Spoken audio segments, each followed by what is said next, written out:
میں لوگ تسبیح پڑھن کا طریقہ دسن گے، اسی تسبیح پکڑن کا طریقہ بھی دسیں گے، تلوار پکڑن کا طریقہ بھی دسیں گے، کیونکہ قبضے میں یہ تلوار آ جائے تو مومن یا خالد جاں بازا یا حیدر کرا۔ حضرت خالد بن ولید نے این کر کے جب این کر کے اپنے خیمے جا کے تلوار رکھنے کی کوشش کی تھی تو تلوار رکھی نہ گئی، ہاتھ کھولنے کی کوشش کی تھی کہ ہاتھ کھولن نہیں، کیونکہ اتنی تلوار چلائی کہ خون بہ بہ کے حضرت خالد بن ولید کی انگلیاں اس دستے ہوتے جم گئی۔ اے منکرین ختم نبوت نے اتنی تلوار چلائی، پھر کہنے کہ کافی دیر حضرت خالد بن ولید نے گرم پانی تلوار سمیت ہاتھ رکھا، پھر وہ ہاتھ کھولیا جائن کر کے باہر کھڑے۔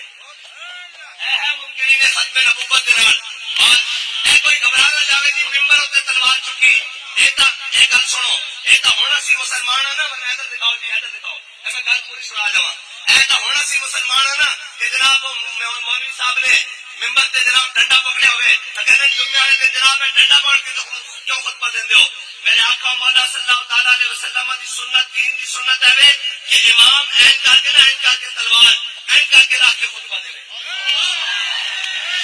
ہاں دین دی سنت ہے کہ تلوار نہ رکھ کے ہاتھ رکھ کے دے۔ اس کا مطلب یہ ہے کہ جو میں امام یعنی وقت امام اور اسلام میں ہے بھی ہے کہ وقت بادشاہ، وقت جناب حاکم، وقت خلیفہ وہ جمعہ پڑھاوے، وہ یہ دسے کہ جناب ایھا الناس قد ولیت علیکم ولست بخیرکم فإن أحسنت فأعینونی وإن أسأت فکبرونی الصدق امانۃ والکذب خیانۃ والضعیف فیکم عند القوی حتی حق ان شاء اللہ تعالی علیہ والقوی فیکم ضعیف ان شاء اللہ حتی اخذ الحق منکم ان شاء اللہ تعالی علیہ لا يدع قوم الجہاد فی سبیل اللہ الا خذلهم اللہ بالبلاء۔ یہ سارا خطبہ دینے آ کے کہ تسی جے نہ کہ عمل نہ کیتا تو پھر اس کا علاج ہے بھی میرے کو جڑا ہاتھ جوڑ کے